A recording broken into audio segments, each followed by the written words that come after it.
তারা যে নির্যাতনের শিকার হয়েছে, এই আমাদের এই নতুন স্বাধীনতার জন্য যারা প্রাণ দিয়েছে তাদের প্রতি আমার বিনম্র শ্রদ্ধা, এবং যারা এই আন্দোলনে আহত হয়ে এখনো হাসপাতালে নিবিড় কষ্টে রয়েছে তাদের সুস্বাস্থ্য কামনা করছি। প্রিয় সমাবেশ, আপনাদের দুঃখের সাথে আরো একটি কথা বলতে চাই। গতকালকে আমাদের মহেশখালী উপজেলা সাংগঠনিক সম্পাদক বিজয় মিছিল করতে গিয়ে আহত হয়ে দুর্বৃত্তের হাতে আহত হয় এবং সে গতকালকে মৃত্যুবরণ করেছে।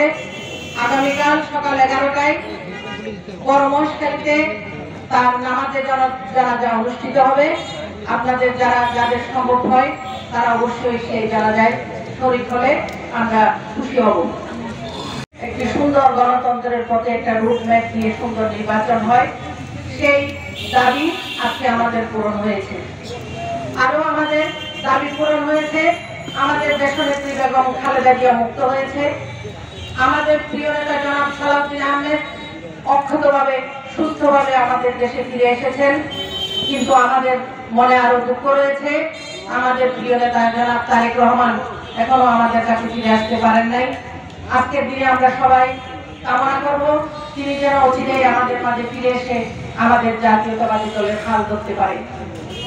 অনেক ধৈর্য ধারণ করে অনেক একটা কষ্টের একটা নির্বাচন হবে, সেই নির্বাচনে আমাদের জিতে আমাদের সরকার গঠন করতে হবে।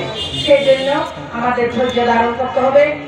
আমরা আমাদের উদ্দেশ্যে আমাদের বেগম খালেদা জিয়া যে বক্তব্য রেখেছেন, তিনি বলেছেন কোনো প্রতিশোধ নয়, কোনো প্রতিরোধ নয়, কোনো হিংসা নয়, আমরা সবাই বাংলাদেশি, আমরা সবাই মিলেমিশে এই দেশকে সামনের দিকে এগিয়ে নিয়ে যাবো ইনশাআল্লাহ। আমরা কারো কোনো প্রতিশোধ নেব না, আমরা কোনো উস্কানিমূলক বক্তব্য দেব না। কেউ যদি আমাদের উপর অন্যায় করে থাকে তার জন্য আইন আদালত রয়েছে।